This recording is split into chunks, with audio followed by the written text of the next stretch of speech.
노르만디 상륙작전에 대해서 논의를 진행하도록 하겠습니다.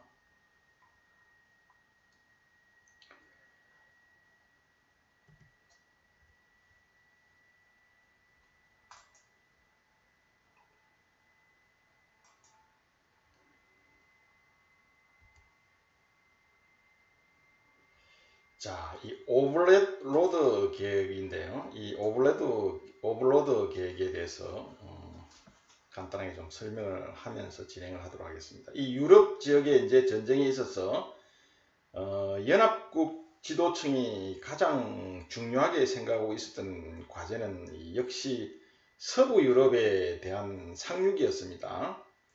이 문제가 구체화되기 시작한 것은 1943년 1월 이 카사블랑카 회담에서부터 시작이 되었는데요. 그 해에 3월 해협 횡단 침공 작전을 계획하기 위한 이 참모 본부로서 이 런던에 참모 본부가 설치되어서 올해 워싱턴에서 개최된 이 회의에서 오버로드라는 이 작전명을 붙였죠. 자, 이게 노르만디 상륙작전을 우리가 설명하기 전에 그 이전 사항은 우리가 지금까지 프랑스가 함락이 되었죠. 그리고 그 사이에 이 프랑스를 이제 노르만디 상륙작전을 통해서 점령된 프랑스를 회복을 하고 이제 독일 본토까지 진격하는 과정인데요. 그 사이에 미국이 참전을 하게 되고요. 그리고 독일과 소련이 불가침 조약을 깨고 독소 전쟁이 일어납니다. 그 과정은 우리가 시간상 지금 생략을 했고요. 처음에 히틀러가 폴란드를 침공해서 2차 세계대전이 발발이 되어서, 물론 그 이전에 이제 오스트리아를 합병하고 체코를 또 점령하는 이 무혈 전쟁을 하지 않고 병합을 하고, 이어서 폴란드를 침공해서 폴란드를 점령하고 그 다음에 프랑스를 굴복을 시키고, 지금 현재 덩케르크에서 연합국이 완전히 풍전등화의 위기에서 본토로 덩케르크 철수작전을 통해서 영국 본토로 병력들을 이제 전투력 보존을 하면서 장비와 물자는 그대로 남겨두고 병력들만 영국 본토로 철수하죠. 그게 덩케르크 철수작전입니다. 그래서 상당히 이제 이 유럽의 연합 국가들은 상당히 코너에 몰렸었죠. 그래서 처칠이 이제 간곡하게 미국의 당시 루즈벨트 대통령에게 서한을 보내서 참전을 미국이 참전할 수 있도록 그렇게 협조를 해서, 결국은 미국은 당시에 유럽의 전쟁에 개입하기를 원치 않았습니다. 그렇기 때문에 또 당시에 루즈벨트 대통령이 대선을 남겨두고 있었기 때문에 공약이 유럽에 불필요하게 간섭해서 자국민들을 희생시키지 않겠다는 그런 고립정책을 계속 펴고 있었죠. 그러나 처칠이 결국은 설득을 시켜서 루즈벨트가 참전을 결심하게 되고, 이 오버로드 계획이 노르만디 상륙작전이 진행될 때는 이미 미국이 참전을 한 그런 상태입니다. 물론 그 이전에 독일과 소련이 전쟁을 하죠. 독소전쟁을 통해서 초기에는 독일이 상당히 우시한 어떤 그런 작전을 펼치다가 나중에 결국은 이 소련에게 패하고 맙니다. 모스크바 점령에 일단 실패하고요. 여러 가지 요인이 있지만 기상 악화, 보급, 전투근무 지원 문제 등이 문제가 돼서 결국 모스크바 점령에 실패를 하고, 북부 쪽에 레닌그라드하고 모스크바하고 그다음 남쪽에 키예프, 우크라이나 쪽으로 세계 방향으로 공격을 하는데요. 결론적으로 이야기하면 독소 전쟁에서 독일이 완전히 패하게 됩니다. 그리고 나서 이제 독소전쟁에서 패하고, 이어서 연합국이 이제 오랫동안 잃었던 프랑스를 다시 회복하고 독일 본토로 진격하기 위해서 상륙작전 계획을 쭉 계획을 하죠. 그게 바로 이제 실행에 옮긴 게 바로 노르만디 상륙작전입니다. 그래서 이 노르만디 상륙작전에 성공을 함으로써 결론적으로는 독일이 패망에 이르는 그런 제2차 대전이 종결되는 그런 전역이라고 할 수가 있죠. 그 계획을 우리가 오늘 논의를 하는 겁니다. 자, 그래서 유럽 지역의 전쟁에 있어서 이 연합국 지도층들이 가장 중요하게 생각하고 있었던 과제는 역시 서유럽에 대한 상륙이었죠. 자, 이 문제가 구체화되기 시작했던 것은 1943년 1월 카사블랑카에서 회담이 열렸었는데요. 그때부터 논의가 되기 시작해서 43년 3월 이 해협, 영국 해협이죠. 영불 해협이죠. 해협 횡단을 건너서 독일을 공격하기 위한 계획을 이제 수립하기 위한 참모본부가 구성이 되었죠. 코삭이라고 해서 참모본부가 구성이 되었어요.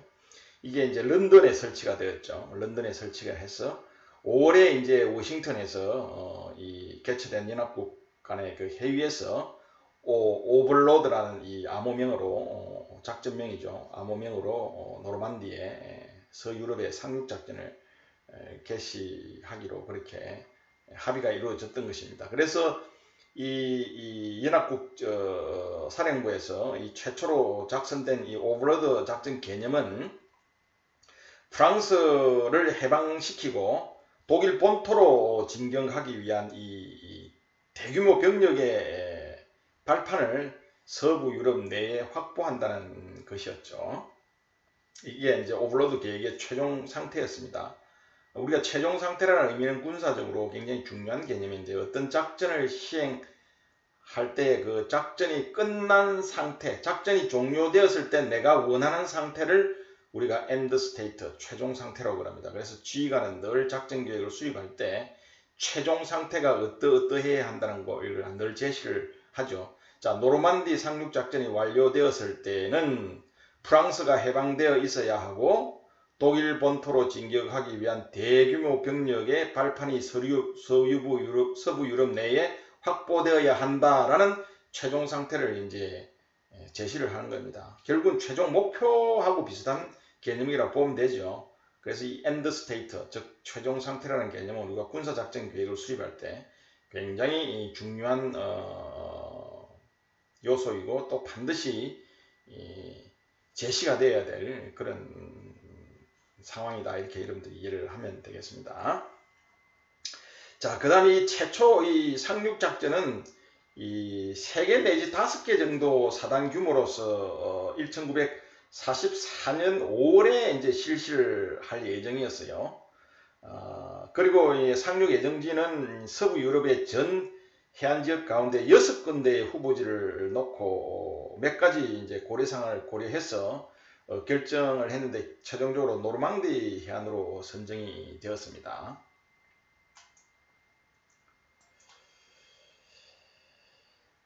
자, 이 노르만디 해안으로 이 선정이 되었던 이유를 몇 가지 이제 우리가 이해를 좀 하자면요.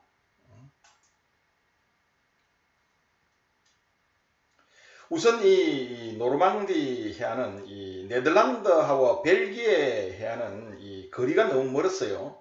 그리고 내륙 통로에 이 하천과 섭지가 많아서 기갑부대나 대부대 기동이 어렵다는 이유 때문에 일단 북부 지역, 즉 네덜란드와 벨기에 해안 쪽은 제외가 되었습니다.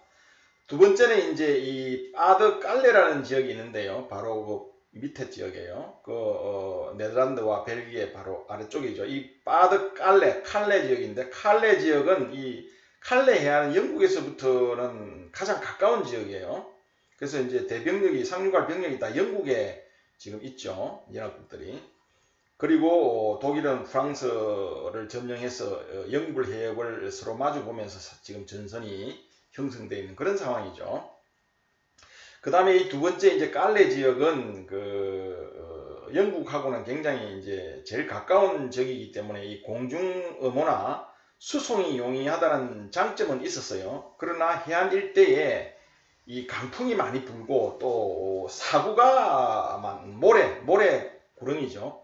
이 모래 언덕을 말하는 것이죠. 이 사구가 많다는 단점이 있고요. 그 무엇보다도 이 지역에 대해서 이 깔레 지역에 대해서는 이 독일군의 방어가 완강하게 방어 진지가 구축이 되어 있기 때문에 사실 상륙하기가 이제 어려웠죠. 그래서 이 바드 깔레 지역도 이제 제외를 했어요.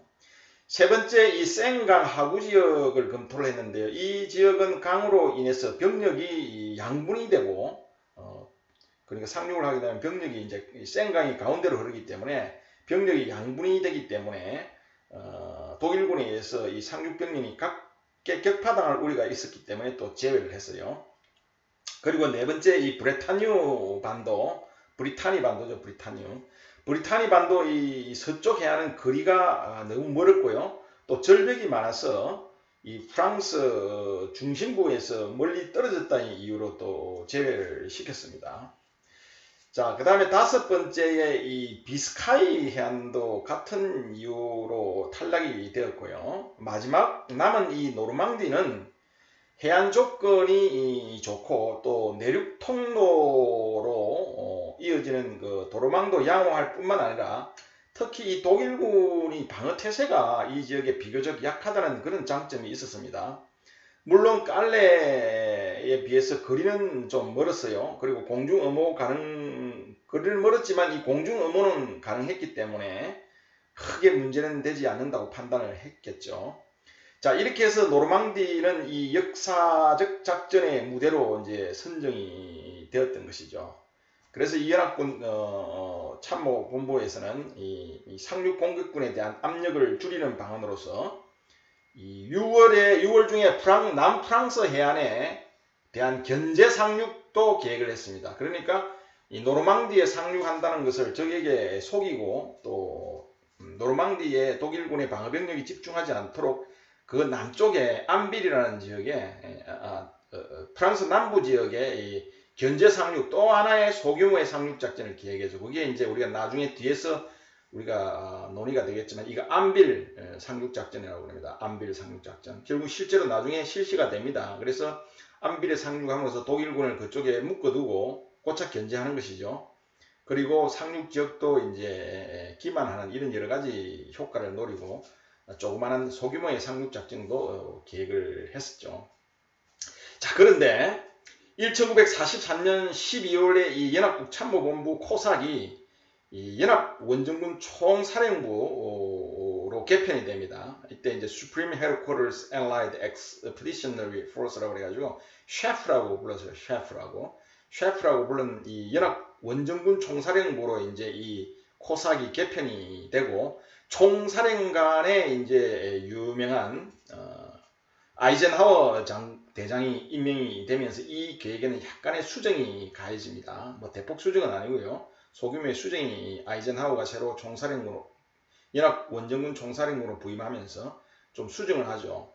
다시 말하면 제1파 상륙군의 전력이 현저하게 증강되지 않고서는 이 오버로드 작전이 성공하기 어렵다는 판단하에서 이 상륙 예정일을 최초 5월에서 6월로 연기를 합니다. 그래서 이 상륙군의 전력을 대폭 증강을 시키죠. 자, 이러한 것은 독일군의 이 해안 방어가 예상보다 생각보다는 훨씬 강하게 편성되어 있다는 이 상황 판단에서부터 이제 아이젠하워가 이런 조치를 하게 된 것이죠. 그리고 안빌 상륙 작전, 아까 이야기한 소규모 프랑스 남부 지역에 대한 남부 해안에 대한 소규모 상륙 견제 상륙이라고 그랬죠. 이 안빌 상륙 작전 역시 이 오버로드 작전에 필요한 이 상륙용 주정의 부족을 메우기 위해서 2개월간 사실 뒤로 미루어졌습니다. 이런 어떤 오버로드 계획이 아이젠하워 장군이 부임을 하면서 수정이 좀 되었죠. 자, 이 작전의 최종적으로 이 확정된 오버로드 작전의 세부 계획을 좀 보자면 총 5개 단계로 작전이 구성이 되었습니다. 예비 단계, 준비 단계, 상륙 공격 단계, 교두보 확보 및 확장 단계, 근거리 확보 단계 이렇게 우리가 5단계로 구분을 할 수가 있는데요. 자, 이 예비 단계에서는 우선 어떤 준비를 하느냐 하면 우선 전략 폭격을 비롯해서 이 적의 저항력을 약화시킬 수 있는 이 모든 노력을 경주를 한 것이죠. 그리고 상륙군에 대한 훈련을 실시를 했고요. 또 위계 전파 발신, 그러니까 보고, 상하 부대 간의 보고 체계를 말하는 것이죠. 이런 상하 보고 체계 등을 보완을 하고요. 확립을 하고요. 상륙 예정지에 대한 기만 방책을 구사하는 게 바로 이 예비 단계에서 주로 했었던 일입니다. 그리고 두 번째 이 준비 단계에서는 이제 공격 부대가 상륙 부대가 영국의 여러 항구에서 승선을 하는 동안에 강력한 공중 폭격으로서 이 교량과 내륙 지역의 교량과 철도망 등을 파괴를 함으로써 이 독일군 예비대의 이동을 저지를 하고 이 상륙 해안 일대를 고립화시키기 위해서 이 공중 폭격을 하는 것이죠. 상당히 중요한 소위 말해서 우리가 작전을 할 때 작전 여건 조성 작전이라고 그럽니다. 이런 것을 우리가 쉐이핑 오퍼레이션이라고 그러는데요. 주력 작전을 실시하기 전에 반드시 전략 공군에 의해서 이러한 여건 조성 작전을 실시하죠. 그래서 독일의 예비대가 정원되지 못하도록 예비대 이동로, 철도 도로들을 다 파괴를 하고 또 해안 부대와 이 예비대가 연결되지 못하도록 이 해안 부대를 독일의 방어되어 있는 방어 배치 부대들을 고립시키는 이런 작전이 바로 이 준비 단계에서 주로 공군에 의해서 주로 수용이 되는 것이죠. 그 다음에 세 번째 이러한 여건이 조성이 되면 이제 본격적으로 주력 작전인 이 상륙 공격 단계가 실시가 되는데요. 이 상륙 해안에 대한 전술 폭격, 그죠? 이제 상륙군이 상륙을 하게 되면 이 전술 폭격을 통해서 이제 적의 저항을 물리쳐야 상륙군이 무사히 상륙을 할 수 있겠죠. 이 상륙 해안에 대한 이 전술 폭격과 또 바다에서는 이 함포 사격을 실시를 하고 HC부터 이 세계 공수사단을 투하해서 HC라는 것은 여기서 이제 상륙하는 그 시간을 말하는 것입니다. 공격 실시 시간, 공격 개시 시간을 우리가 Hhour 이렇게 이야기하는 것입니다. 자, Hhour부터 이제 3개 공수사단을 투입을 해서 양측방을 엄호하게 하는 것이죠. 상륙군 부대를 양측방을 엄호하게 하는 것이죠. 그리고 이 오르느강과 이 꽃당뱅 반도 사이의 이 노르망디 해안의 최초 5개 사단과 또 추가적인 2개 사단이 첫날에 D일에 상륙을 하는 것이죠. 아울러서 해군으로 해금 이 깔레 지역에 대한 양동작전을 수행하더라. 깔레 지역에 이제 결국은 깔레 지역에 독일군은 깔레 지역에 연합군이 상륙할 것이라고 굳게 믿고 있었어요. 그래서 독일군이 그러한 생각을 굳히도록 양동작전, 기만작전이죠. 양동작전을 하기 위해서 결국은 이 깔레 지역에 여러 가지 양동작전을 연합국이 깔레 지역에 마치 상륙하는 것처럼 여러 가지 기만작전을 펴는 것, 이런 것들이 이제 상륙 공격 단계에서 주로 이루어졌던 내용들이죠. 그 다음에 이제 상륙 공격 단계. 우리 상륙 공격 단계에서 우리가 얼마 전에 몇 년 전에 나온 그 라이언 일병 구하기라는 영화가 나왔습니다. 거기가 오마하 해변이라는 곳인데요. 바로 이 상륙 공격 단계에서 이 6개의 상륙 지역이 있는데 그 중에서 이제 사실 5개의 이 상륙 지점 중에서 이 오마하 해변만을 제외하고 나머지는 큰 저항 없이 상륙을 했는데 유독 오마하 해변에 독일군의 저항이 굉장히 강했어요. 거기서 상당히 연합국들이 고전을 했죠. 그때 장면이 바로 첫 장면 라이언 일병 구하기 보면 아주 치열하게 해안가에서 독일군의 공격을 받고 상륙군들이 많은 그 사상자가 발생하는 그런 장면이 바로 이 오버로드 계획의 오마하 해변에서 일어났던 그런 장면이 바로 영화의 라이언 일병 구하기 첫 번째 장면이 바로 그 장면입니다. 자, 두 번째 이제 네 번째 단계가 교두보 확장 단계인데요. 이 단계에서는 해안 교두보로부터 이 돌파를, 이 교두보라는 것은 뭐죠, 여러분들? 결국은 상륙을 하게 되면 이제 결국은 강을 건너가는 거, 해협을 건너가는 거잖아요. 해협을 건너가서 결국은 상륙을 해서 내륙으로 진출하기 위한 발판이죠. 그게 교두보입니다. 교두보. 내륙으로 진출하기 위한 발판을 우리가 마련해야 되죠. 그래서 교두보를 반드시 확보를 해야 됩니다. 상륙을 할 때는. 그래서 이 교두보를 확보하고 그 다음에 내륙으로 진출하기 위해서는 이제 교두보를 확장을 해야 되겠죠. 자, 해안 교두로부터 돌파를 실시해서 이 생로에서 이 깡을 잇는 선까지 진출해서 이 쉘브루 항을 점령하는 것이 이 교두보 확장 단계입니다. 자, 여기서 우리가 뭐 지역명이나 구체적인 어떤 공격 기동로 이런 것들은 뭐 굳이 그렇게 염두에 많이 두지 않아도 좋습니다. 큰 개념을 우리가 이해하는 시간이기 때문에 세부적인 어떤 이 아주 디테일한 어떤 전술 계획이나 또 기동로나 또 전술적 행위 이런 거에 대해서는 우리가 이 논의의 초점이 아니기 때문에 큰 개념만 여러분들이 중간중간에 논의 중에 어떤 지명이나 이런 지역이 나오더라도 크게 개의치 말고 큰 그림을 그리면서 집중을 해주면 큰 어려움이 없을 것으로 생각합니다. 마지막에 이제 상륙의 마지막 5단계가 근거지 확보 단계이죠. 이 근거지 확보 단계에서는 독일 심장부로의 대규모적인 진격작전에 필요한 병력과 물자를 이제 집적을 할 수 있도록 하는 것이죠. 그래서 센강과 루아르 강성까지 진출을 해서 충분한 공간을 확보를 해서 독일 본토로 진격을 하기 위한 이 소위 말해서 재편성과 또 전투 근무 지원을 다시 확보하는 이런 단계죠. 그래서 D 플러스 90일까지 이 제5단계가 끝나게 되면 오버로드 계획이 모두 종료되는 그런 개념이었습니다. 여기서 D 플러스 90일이라는 것은 공격을 개시한 날짜로부터 90일이니까 약 3달 정도에 걸려서 근거지를 확보하는 독일 본토로까지 진격하기 위한 모든 준비를 끝내는 것이 바로 이제 D 플러스 90일, 한 3개월 정도를 연합측은 이제 잡았던 것이죠. 자, 이와 같은 이 방대한 이 오버로드 계획을 달성을 하기 위해서는요, 여러 가지 이제 대규모의 준비가 필요했겠죠. 그래서 이 셰프 연합 원중군 총사령부 셰프 산하에는 이 제21 집단군 이 몽고메르 장군이 이제 지휘관이었어요. 제21 집단군과 또 연합 원정 공군, 이때는 이제 레이 멜로리 장군이었고요. 연합 원정 해군이 이제 램지 장군이 이끄는 연합 원정 해군이 이제 연합 원정군 총사령부 아이젠하워 장군 예속 부대로 편성이 되었고요.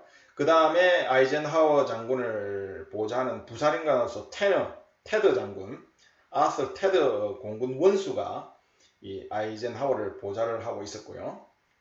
그 밖에 비전략 공군과 영국의 폭격기 사령부도 직접 아이젠하워의 통제하에 운영이 되었습니다. 그래서 미 전략 공군과 영국의 폭격기 사령부가 바로 이 연합군의 셰프 직할부대로 이렇게 편성이 되었죠.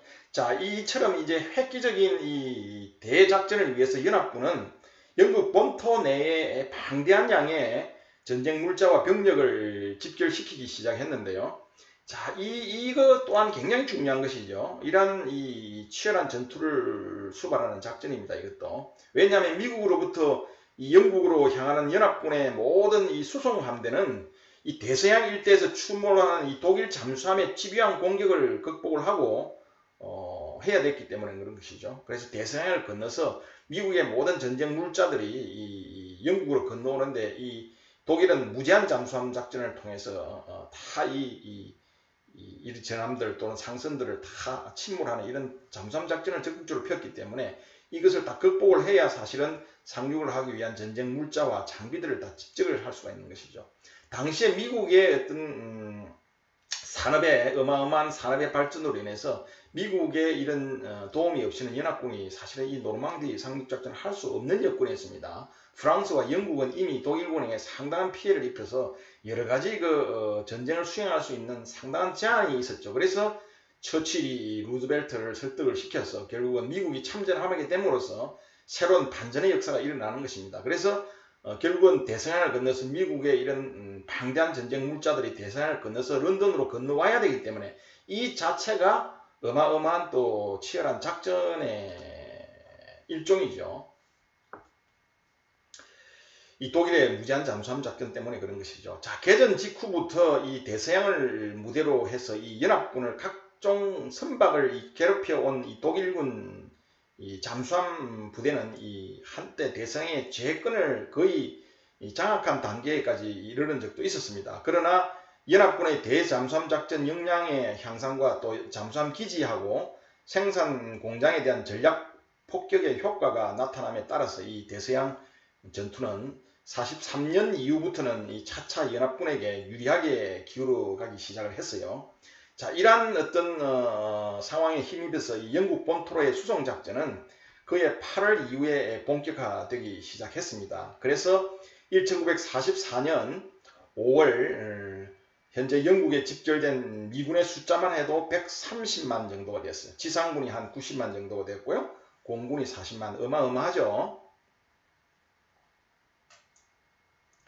대서양을 건너서 미국에 이런 정원 병력이 130만 정도가 그해 44년 5월에 130만 정도가 영국에 도착을 했고요.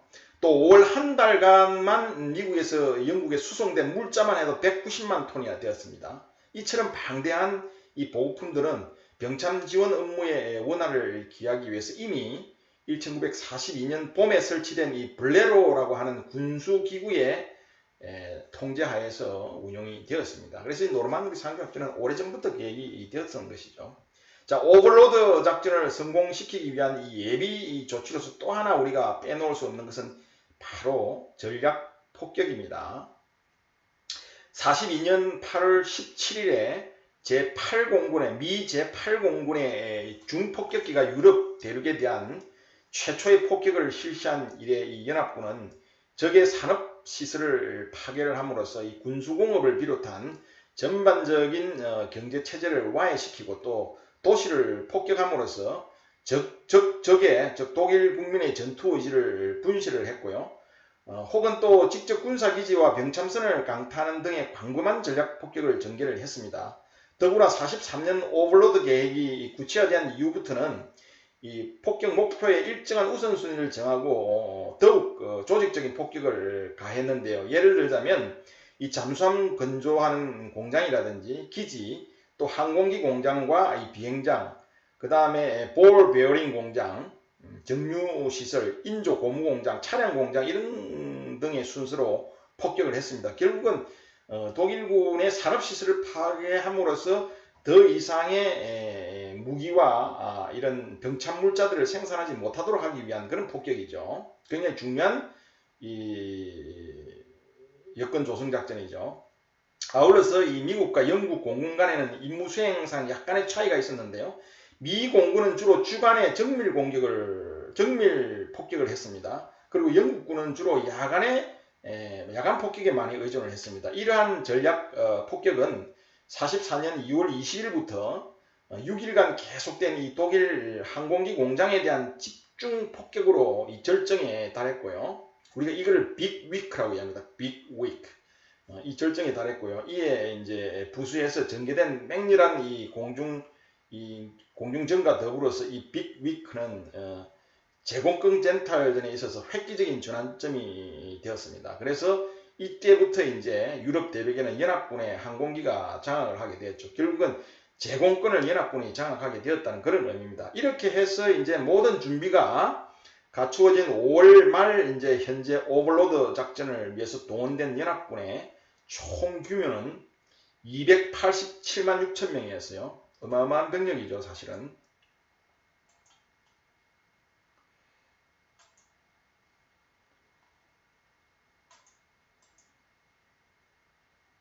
자, 287만 6천 명이었고요. 그 다음에 각종 함선이 5,300척, 항공기가 12,000대에 달했으니 사실 사상 최대의 작전이라 아니할 수가 없는 것이죠. 자, 독일군 상황을 한번 볼까요? 독일군 상황은 어떠했을까요? 자, 서부 전선의 독일군 총사령부를 우리가 오비 웨스트라고 합니다. 오비 웨스트. 독일 전선 독일군 총사령부를 우리가 오비 웨스트인데 이 룬드슈테트 장군이 지휘를 했죠. 총사령부. 그러니까 아이젠하우와 룬드슈테트 장군이 각각 연합군과 독일군의 총사령부의 총사령관 역할을 했죠. 이 오비 웨스트, 즉 서부 전선 독일군 총사령부는 이 룬드슈테트 원수가 지휘를 하고 있었고요. 이 예하에는 서부 유럽의 전 해안을 담당한 롬멜 원수의 비집단군과 그리고 BC 프랑스를 점령하고 남부 지중해를 맡고 있었던 이 블라스코비츠 중장의 G 집단군이 소속되어 있었죠. 그래서 롬멜과 이 블라스코비츠 장군 이 BG 집단군이 이제 방어를 하고 있었죠. 43년 6월 현재 이 룬드슈테트 휘하에 58개 사단, 기갑 10개 사단, 보병 17개 사단, 해안 및 교육 사단이 31개가 있었는데요. 총 58개 사단이 있었지만 질적으로는 그다지 우수하지 못했습니다. 이 룬드슈테트는 42년 3월에 이 부임을 해서 아주 우수한 부대를 많이 양성을 해놨습니다. 그런데 모조리 이 동부전선으로 빼앗기고 말았습니다. 자, 앞에서도 이야기했다시피 이때의 동부전선이라는 것은 독소 전쟁을 이야기하는 겁니다. 독일과 소련이 최초에는 2차 대전을 일으킬 때는 히틀러가 사실 이 동부전선에서 새로운 어떤 전선을 형성하지 않기 위해서 소련과 불가침 조약을 맺었죠. 스탈린과. 그런데 결국은 나중에 그 불가침 조약을 깨고 독일이 갑자기 히틀러가 소련을 침공을 해버리게 됩니다. 그래서 독소 전쟁을 일으키면서 결국은 이 동부 지역에 이제 전투가 한참 치열하게 진행되고 있는데 앞에서도 이야기했다시피 이 독소 전쟁에서 초기에는 독일군이 기세만만하게 거의 모스크바 가까이까지 진출을 했지만 결국은 나중에 패하게 되죠. 자, 이 전선을 우리가 동부전선이라고 합니다. 이 동부전선에 이제 모든 우수한 병력들, 부대들은 다 동부전선에 사실은 이제 빼앗기고 말았어요. 룬드슈테트가 상당히 유능한 장군이기 때문에 미리 대비를 했지만 이 동부전선이 워낙 급박하기 때문에 이 동부전선의 우수한 장병들이 다 그쪽으로 배치가 되고 사실은 이 서유럽 지역에 당시는 이미 프랑스가 점령이 되어 있고 독일이 그 지역을 방하고 점령 지역을 통치하고 있는 그런 상황이었기 때문에 사실은 이제 질적으로 그다지 우수하지 못한 부대들만 배치가 되어 있었다는 것이죠. 이 룬드슈테트는 42년 3월에 부임한 이후로 상당한 전력 증강을 해서 노력을 많이 기울였죠. 그렇지만 이제 동부전선에 자기가 양성해온 부대와 또 병력들, 장비들이 이제 상당수 이동을 했기 때문에 특히 포병이나 이 대전차포 이런 것들이 굉장히 부족했고요. 또 연료도 굉장히 부족을 했고 연합군의 또 폭격으로 인해서 기동력의 저하도 상당히 간과할 수 없는 그런 점이었습니다. 그러나 무엇보다도 이 룬드슈테트가 가지고 있었던 약점은 뭐냐면 큰 결함은 뭐냐면 전략 예비대의 부족이었어요. 이 예비대가 굉장히 중요하죠. 예비대를 우리가 보유하고 있지 않다는 것은 그만큼 융통성이 부족하다는 이야기죠. 우리가 예비대를 보유하지 않으면 상황이 급박하게 진행되거나 또 여러가지 내가 호기를 또는 아주 좋은 기회를 얻었을 때 이 예비대를 이용해서 전과 확대나 추격을 해야 될 경우도 있고 또 방어하는 입장에서는 이 방어진지가 돌파되면 예비대를 투입해서 방어진지가 돌파되지 않도록 또 방어력 발휘를 해야 되겠죠. 그렇기 위해서 공격작전을 하든 방어작전을 하든 이 전략 예비의 보유는 굉장히 중요한 것입니다. 전략 예비대가 없으면 결국은 최종적으로 전쟁에서 우리가 전쟁의 목표를 달성할 수가 없는 것이죠. 그런데 이 룬드슈테트는 당시에 전략 예비대가 부족했고 특히 공군이 열세를 했습니다. 아까 앞에서도 이야기했다시피 이미 여러가지 연합군의 전략 폭격으로 인해서 대서양 지역의 제공권을 이미 연합군이 장악을 했고요. 독일군은 이때 동부전선에 소련과 지금 한참 전쟁을 하고 있는 그런 형국이기 때문에 이 동부전선의 모든 병력과 장비와 무기가 다 집중이 되어 있는 그런 상황이었다는 것이죠. 그래서 이 예비대로 가용한 병력이 10개 기갑사단 가운데서 이 해안 방면에 고정 배치된 7개 사단을 제외하고 3개 사단밖에 없었어요. 그런데 이 파리 근방에 있었던 이 부대들마저도 이 히틀러의 사전 승인 없이는 움직일 수가 없도록 그렇게 이 룬드슈테트가 그만큼 어떤 재량권이 없었어요. 융통성이 없었다는 것이죠. 지휘관이 융통성을 갖지 못한다는 것은 상당히 작전의 경직성을 가져올 수가 있습니다. 이 전쟁은 항상 마찰의 영역인데 이 언제 어떤 상황이 발생할지 모르는데 일일이 하나하나 결심을 받고 상급 부대의 지휘관으로부터 결심을 받고 승인을 받고 이 상황에 대응하기 위해서는 상당히 어렵죠. 제한적이죠. 그렇기 때문에 예하 부대에 현장에 있는 사람들에게 충분한 어떤 융통성을 부여해서 자율권을 부여해서 우리가 전쟁을 수행할 수 있도록 하는 게 기본적인 원칙인데 히틀러는 그렇게 하지 않았죠.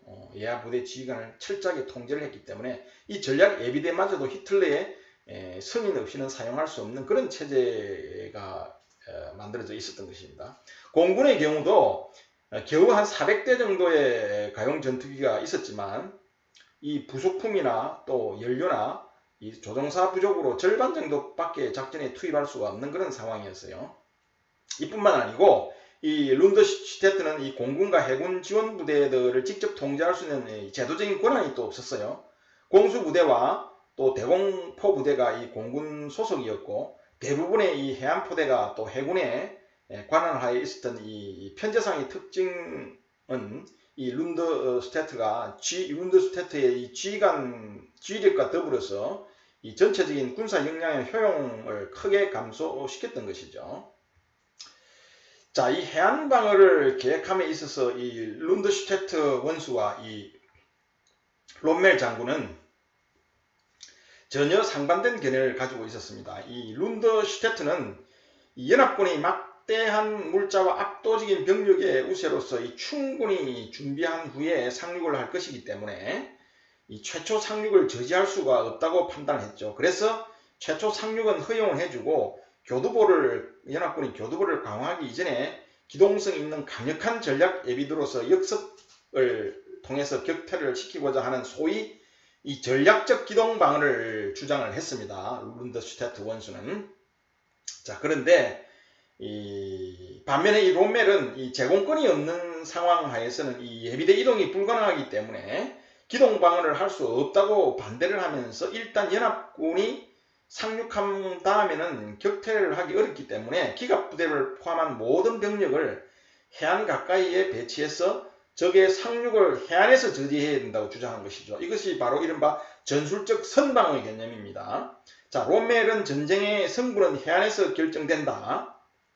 그것도 처음 24시간이 가장 결정적인 것이라고 이야기를 함으로써 저 유명한 그 가장 긴 하루를 예언했던 것입니다. What a long day, what a longest day. 그러죠. What a longest day. 얼마나 우리 영화 같은 보면 야 정말 긴 하루였다. 뭐 이런 이야기 대사가 많이 나오죠.